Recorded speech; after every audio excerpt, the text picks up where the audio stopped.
반갑습니다. 수학작가 김정현입니다. 오늘은 다른 내용으로 여러분과 함께 하려고 합니다. 일단 촬영에 대해서 다시 한번 말씀을 드립니다. 지난 발명교육에 이어서 오늘 저는 캠 없이 촬영을 하게 되고요.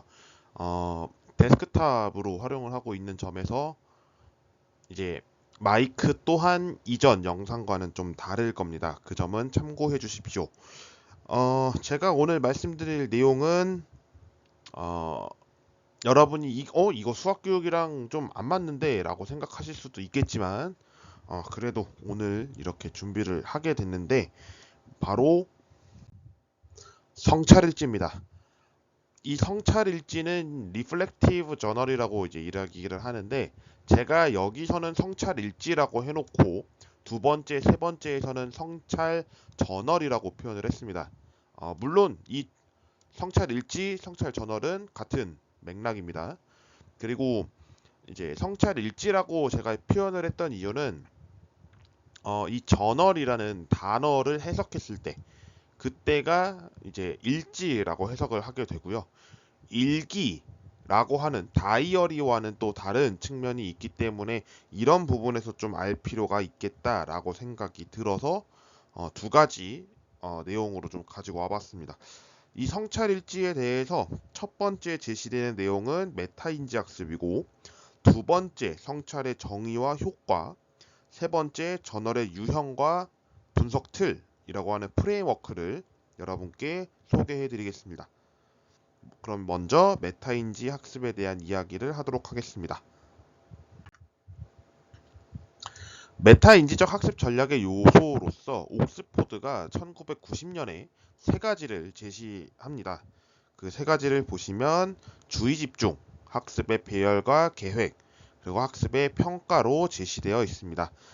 이 부분을 통해서 알 수 있는 것은 밑에 보시면 아시겠지만 0.50이라고 되어 있는 부분이 전통적 교수법에 대한 수치이고 메타인지 학습을 시킨 후에 나타난 이 새로운 교수법의 결과를 0.59라고 했을 때 표준 크기는 0.24였고 그랬을 때 이 새로운 공부 방법을 적용을 한 것이 전통적인 공부 방법에 비해서 9% 효과가 있었다라는 게 옥스포드의 주장이었습니다. 물론 1990년에 나왔던 메타인지 학습 전략 요소였기 때문에 지금 현재 2023년에서 거슬러 올라가면 또 달라질 수 있을 겁니다. 물론 또 학생들이 만약에 이 메타인지 학습 전략 요소를 받은 상태였다면 학습 환경이라든지 여러 가지 측면에서 또 차이가 있을 수 있기 때문에 이런 부분에서는 이 내용이 절대적인 수치라고 할 수는 없겠지만 우리는 이제 이 생각을 할 수가 있는 거죠. 메타인지적 학습 전략을 시켰을 때 결국에는 새로운 공부 방법을 하는 것이 더 효과적인 부분이 있었다. 대신에 이것을 1을 상대도수로 했었을 때 0.5와 0.59기 때문에 비교적 적은 퍼센트의 효과를 보였다라고는 해석할 수 있겠지만 이것이 워낙 막 극대화를 해서 학습 전략이 있다라고 이야기할 수는 없겠습니다. 자, 그러면 이제 메타 분석에 대한 이야기를 좀 제가 해볼 텐데요. 메타 분석을 제가 왜 꺼내냐라고 한다면 성찰일지뿐만이 아니라 제가 저번에 영상을 찍었던 발명교육도 마찬가지고요. 그다음에 앞으로 올리게 될 내용도 이 메타 분석이라는 내용으로 업로드가 될 거라서 이런 내용을 좀 여러분이 숙지를 하시면 좋을 것 같다라는 생각이 듭니다. 일단 이 메타 분석은 글라스라는 1981년에 나왔던 내용에 기반해서 정의를 해보면 수년간에 걸쳐 축적된 연구들을 요약 분석하는 통계적 분석입니다. 이제 저한테 질문이 하나가 왔었습니다. 대학원생한테요. 메타 분석과 체계적 문헌 분석의 차이가 무엇인가 라고 이제 질문이 왔는데 저는 이제 답할 때 이렇게 얘기를 했었습니다.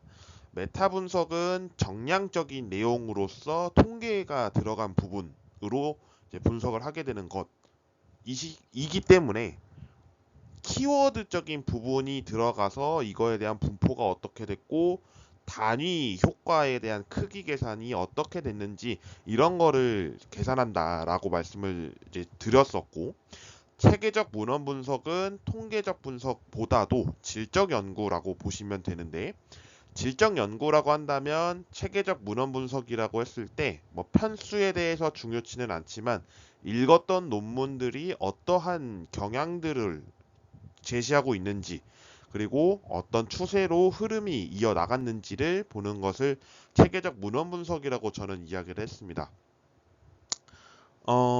제가 이렇게 답할 수 있었던 거는 체계적 문헌 분석이 저의 석사 학위 논문의 연구 방법론이었고요.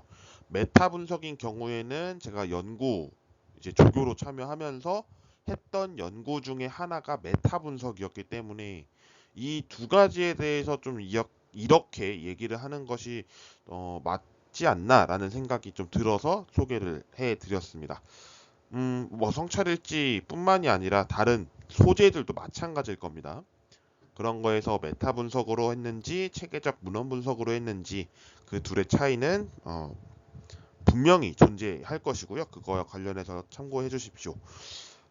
그래서 제가 말씀을 드리는 내용은 붉은색으로 상반되는 결과들을 제시한 연구들에 대해 객관적인 평가와 종합해서 재도출하는 통계적 방법이다. 역시나 중요한 거는 통계적 방법이 되겠죠. 이 통계적 방법을 통해서 기술 통계를 사용하게 될 겁니다. 기술 통계라고 한다면 여기서 제시하는 계량적 통계적 방법인데요. 이를 통해서 빈도를 보고 그다음에 키워드적인 어떤 부분을 본다든지 아니면 그거에 따라서 유의 수준이 어떻게 나타났는지 뭐 이런 얘기를 할 수가 있겠죠. 사실 제가 메타 분석을 정확하게 뭐 연구의 실적을 써서 올린 그런 거는 아니다 보니까 어떻게 말씀을 드려야 될까 고민이 계속 되는데, 그렇습니다. 메타 분석이라는 것이 어떻게 보면은 수학적으로 통계학과 관련해서 연구가 진행되고 있기 때문에 아무래도 이 부분은 자연과학 통계라든지 사회과학 통계 그 두 가지를 모두 들으셔야지 조금은 이해가 좀 쉬우실 겁니다. 그렇게 저는 생각을 하고요. 어쨌든 확실한 건 이 효과 크기 계산이라는 것으로 인해서 여러 가지 연구들을 종합하는 그런 시스템을 볼 수가 있고, 이는 메타 분석에 대한 단위로서 코헨이 효과 크기 해석 기준으로 제시를 하는 부분이 있습니다. 자, 그러면 이제 성찰에 대한 이야기를 해보도록 하죠. 성찰, 리플렉티브 저널이라고 아까 말씀을 드렸는데요. 반성적 성찰이라고도 표현을 합니다. 그러니까 글쓰기라는 것에 대해서 여러 가지 유형들이 있습니다. 우리가 페니베이커 학자께서 설정했던 expressive writing이라는 표현적 글쓰기를 비롯해서 explanatory writing이라고 하는 성찰적 글쓰기, 그다음 지금과 같이 reflective writing이라고 하는 반성적 글쓰기, 그다음에 creative writing이라는 창의적 글쓰기, 여러 가지 어떤 성격에 맞는 글쓰기라는 것으로서 유형이 굉장히 많이 나옵니다. 그 중에 하나로서 이제 리플렉션을 보고 있는 거고, 이 리플렉션에 대해서는 이제 반성과 관련된 내용이다 라고 보시면 됩니다. 하지만 이 반성도 단순하게 반성하는 것으로 끝나는 것이 아니라 여러 가지 유형이 있고, 이거에 맞춰서 어떻게 이제 저널을 쓰게 되는가를 볼 수가 있는 건데요. 지금 이제 성찰에 대한 정의를 한번 살펴보면 이렇게 될 것 같습니다. 학습자가 자신의 학습 과정과 결과에 대해 비판적 입장에서 평가해보는 지적인 사고 과정이다라고 정의하고 있습니다. 그래서 이 성찰에 대해서는 구성주의 인지론에 대해서 이제 학습 이론에 따라 성찰 이론을 제안하는데 세 가지 측면으로 볼 수가 있습니다. 내용 측면으로 바로 이제 보게 되는 컨텐트 리플렉션이 있고, 과정 측면으로 보게 되는 프로세스 리플렉션이 있고, 그 다음에 비판적 성찰이라고 하는 크리티컬 리플렉션이 있습니다. 이 세 가지가 학습 이론에 근거해서 성찰 이론을 제안한 세 가지 유형인데요. 이 부분은 일반적인 구성 내용이라고 좀 볼 수 있습니다. 내용 측면이라고 한다면 이제 학습을 하면서 돌아보는 과정을 내용 측면이라고 본 거고, 과정 측면이라고 하는 부분은 조금 다르게 수학에서 특히 보여주는 장면이죠. 문제를 이해하고 계획해서 풀고 반성한다. 어쩌면 폴리아의 이론과도 좀 연결이 된다라고 볼 수가 있겠고요. 마지막 이제 비판적 성찰은 자기가 했던 어떤 경험들을 가지고 이제 인과관계를 따지거나 했을 때 이 비판적 성찰이 이루어진다라고 볼 수 있습니다. 자, 그래서 이제 교사들한테도 이 수업에 대한 성찰은 당연히 존재할 겁니다. 그래서 예비교사라든지 현장교사라든지 이 성찰 일지는 매우 중요할 수 있는데요. 특히 예비교사인 경우에는 교육봉사나 그다음에 교생실습, 이를 이제 학교 현장 실습이라고 부르는데, 이 부분에 대해서는 이제 성찰지를 쓰게 됩니다.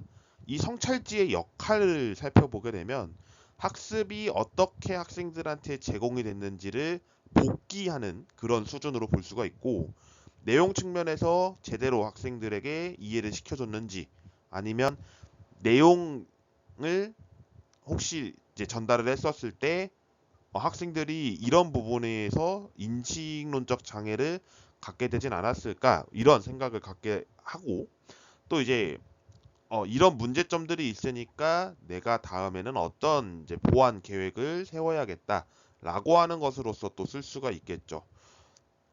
현재 상태는 무엇을 했는지, 그리고 자기가 반성을 하고 계획을 하는 단계로서 성찰지를 쓰게 될 겁니다. 그치만 이 현장 교사들이 아마 이 성찰지를 쓰는지는 모르겠는데, 현장 교사에게도 당연히 필요한 작업일 거고요. 특히 이제 1, 2, 3, 4년 차에 되는 신임 교사들 같은 경우에는 당연히 이제 써서 좀 성찰을 해보는 시간을 갖는 것이 또 매우 중요하겠습니다. 자, 그 두 번째로 본격적인 성찰의 정의와 효과에 대한 이야기를 해보도록 하겠습니다.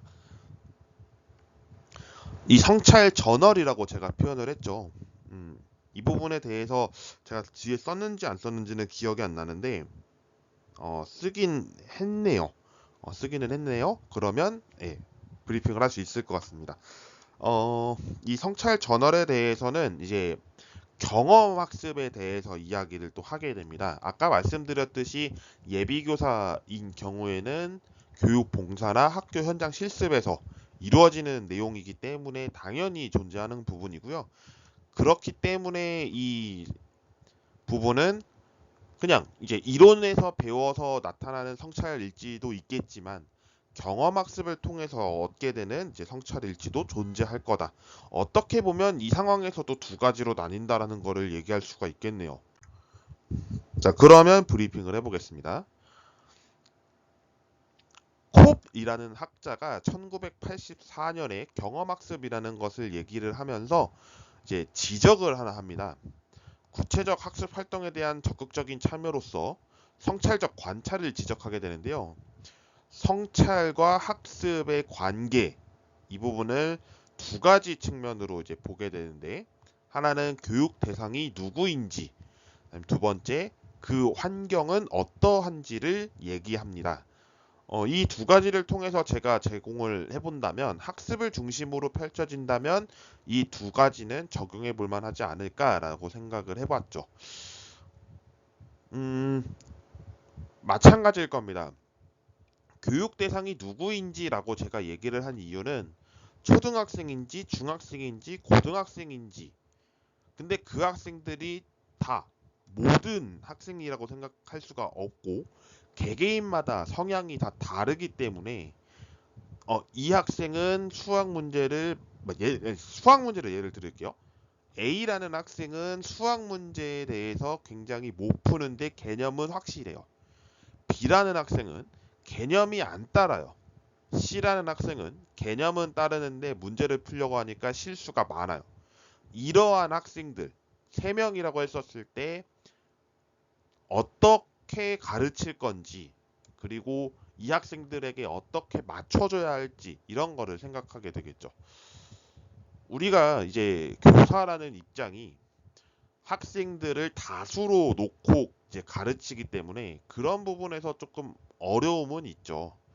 공부를 잘하는 학생이 있고 공부를 또 그렇게 잘하지는 못하는 학생이 또 있기 때문에 가르치는 부분에서 정도라는 것을 헷갈리기 마련일 겁니다. 특히 신임교사, 예비교사인 경우에는 어렵죠. 가르치는 거에 있어서 어떻게 가르쳐야 좋을까? 이런 생각을 할 수 있기 때문에 그러다 보니까 이 학습 양식이 등장합니다. 경험학습이라고 했죠? 그러면 가르치는 거라고 얘기를 했었을 때 학습 양식이 구체적으로 어떻게 구성이 되어 있는가를 살펴볼 때 러닝이라는 것으로서 네 가지를 제시합니다. 구체적 경험, 반성적 성찰, 추상적 개념화, 그리고 능동적 실험으로 제시하고 있습니다. 이 세 가지를 통해서 능동적 실험을 가게 되고요. 이를 통해 문제 상황에 대한 실질적 접근을 통한 문제 해결을 살펴볼 수가 있겠습니다. 구체적 경험은 정말 이제 느낌에 의존하게 되는 부분입니다. 자기가 경험한 것을 그대로 쓰는 과정을 구체적 경험이라고 하고요. 이를 통해서 자기가 반성해야 될 부분이 무엇인지를 쓰는 경우가 이 반성적 성찰이 되겠습니다. 이를 이제 영어로 표현했었을 때는 이제 워칭으로 표현을 하고 있었고요. 추상적 개념화는 이제 구체적 경험과 반성적 성찰을 따라서 구조화를 시킵니다. 분석, 논리적인 접근을 하게 되고요. 이를 통해서 밑으로 가서 이제 반성을 했으니 계획에 실천을 해야겠죠. 그런 부분으로서 능동적 실험으로 doing을 사용하고 있음을 확인할 수가 있겠습니다. 자, 이 부분은 약간 함수처럼 그려봤습니다. 함수라고 하는 개념을 혹시나 모르시는 분들을 위해서 설명을 드리면 어떤 하나를 넣었는데 그 하나가 다른 하나로 나오게 되는 과정, 뭐 똑같을 수도 있고요. 하지만 이제 함수라는 어떤 데이터가 있어서 그 전에 하나의 원소가 들어가서 데이터를 만났을 때 그거에 따르는 결과로서 이제 얘기를 합니다. 함수는 어쩌면 저는 원인과 결과라고 해석을 하게 되는데 원인과 결과? 그 사이에 뭔가가 있다라고 저는 표현을 하죠. 그러니까 지금 동그라미 쳐져 있는 것이 이제 F라는 함수라고 보실 수 있고요. 성찰적 사고 및 활동이 원소 X, 그리고 나서 결과, 구성주의 인신론과의 접목으로 연결, 이 부분을 Y, 그러니까 Y라기보다 이제 함수값 fx가 되겠죠. 그런 식으로 이제 써봤는데 이해하시기가 좀 어려우실 거예요. 어, 이해가 되시길 바라겠고, 어쨌든 제가 말씀을 드리고 싶은 부분은 이제 이 부분입니다.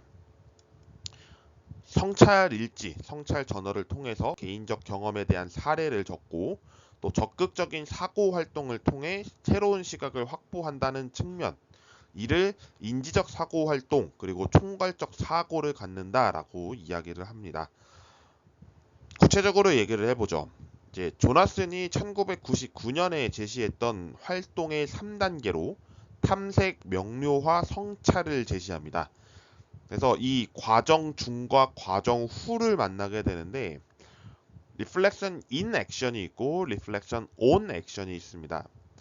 과정 중은 이제 수업 중이라고 생각을 하시면 될 것 같고 과정 후는 수업 후, 그러니까 수업이 끝난 다음에 이야기를 쓸 수가 있겠죠.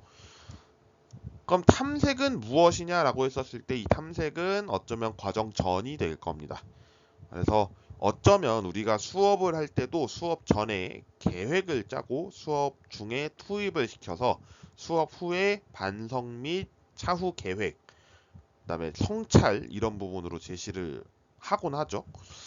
그렇게 이제 구성을 합니다. 하지만 교사들이 워낙 업무가 많다 보니 수업 전중 후를 나타내기가 사실은 쉽지가 않습니다.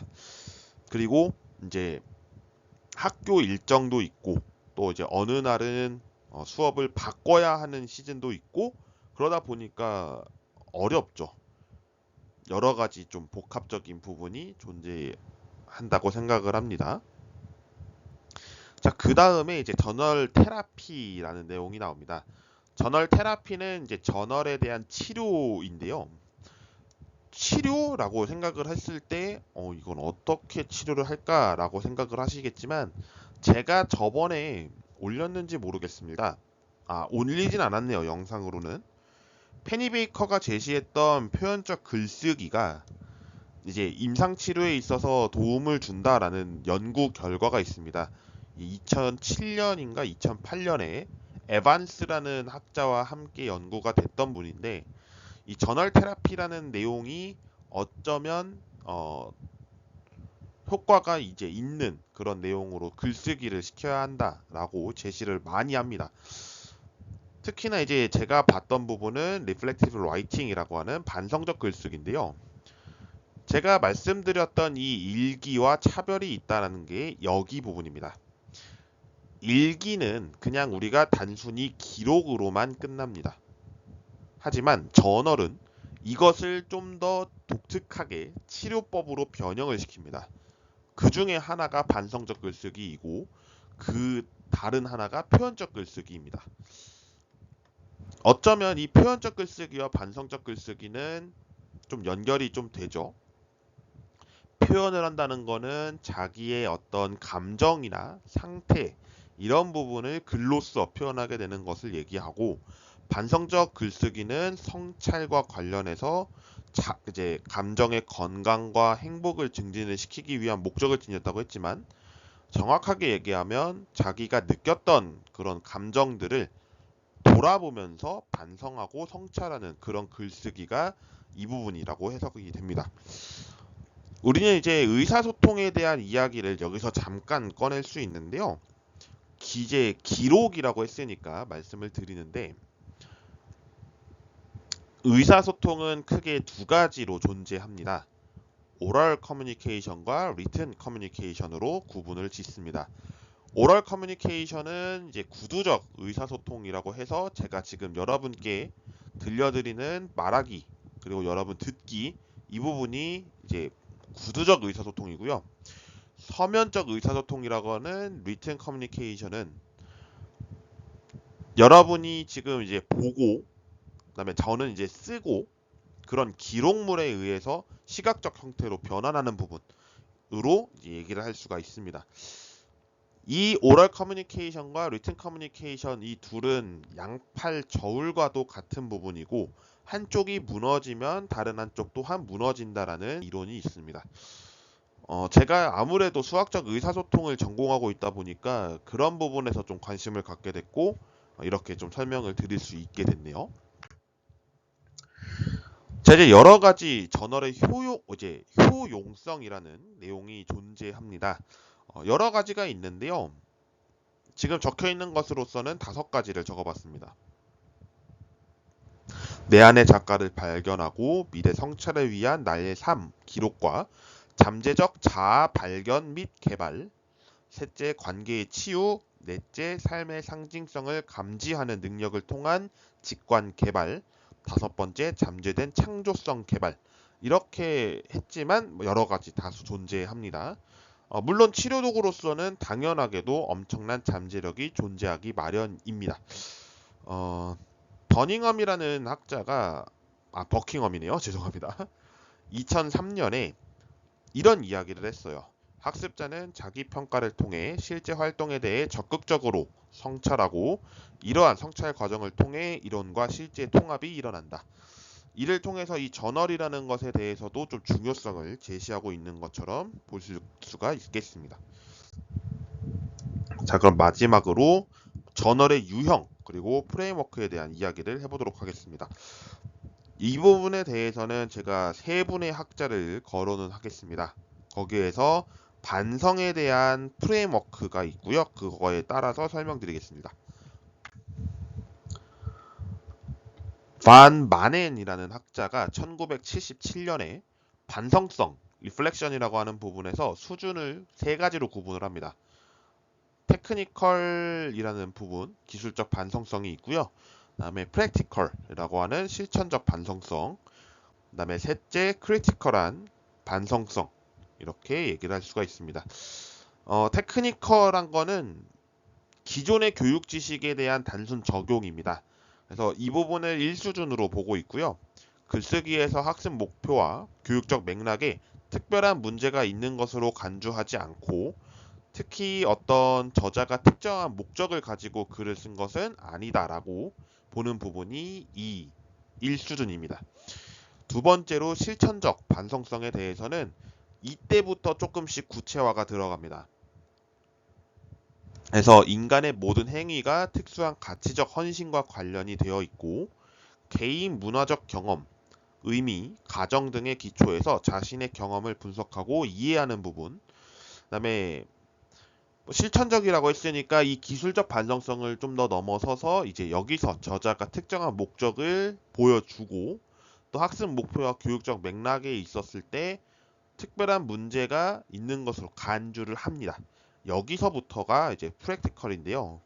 그리고 나서 비판을 합니다. 이 비판이라는 것은 자기 성찰에 대한 비판인데요. 티칭과 교수의 맥락을 문제화시키는 것을 비판적 반성성으로 보고 있습니다. 두 번째로 꺼낼 부분은 하톤과 스미스가 1995년에 분석 틀 4단계를 제시합니다. 그때 얘기를 이렇게 제시하고 있습니다. 1수준을 기술적 글쓰기, 2수준을 기술적 반성, 3단계 대화적 반성, 4단계 비판적 반성. 제가 수준으로 얘기하다가 지금 단계로 얘기를 했는데 수준으로 통일을 하겠습니다. 다시 한번 설명을 드릴게요. 1수준 기술적 글쓰기, 2수준 기술적 반성, 3수준 대화적 반성, 4수준 비판적 반성입니다. descriptive라는 내용은 이제 서술과도 의미가 깊습니다. 어쩌면 내러티브 느낌이 나죠. 그래서 단순한 기술로서 이제 표현을 한 부분을 기술적 글쓰기라고 하는데 자신의 사전 경험에 기초해서 기술한 정도로 끝납니다. 하지만 이를 가지고 이제 분석을 하기 시작합니다. 내가 어떤 행위를 했지? 아니면 어떤 부분으로 우리가 행동을 했었을까라는 것으로서 사건 또는 행위를 해석하고 기술적 내용을 분석하는 부분이 2수준입니다. 3수준은 이제 어떤 부분에 대해서 가설을 세우거나 아니면 설명을 위한 대안을 제시를 하는데 이 부분이 이제 대화적 반성에 해당하는 3수준입니다. 그래서 적히는 바와 같이 합리성, 비판을 위한 모순 및 불일치 인지의 복잡성을 띠고 있다라는 부분이 3수준입니다. 굉장히 좀 복잡하죠. 그러니까 이제 기술적 반성과 대화적 반성에 대한 그 차이를 구분하기 위해서 2수준은 행위에 대한 분석이라면 3수준에 대해서는 이를 의사소통할 수 있는 어떤 건을 던지는 겁니다. 그게 이제 가설이나 설명에 대한 대안이 될 것이고요.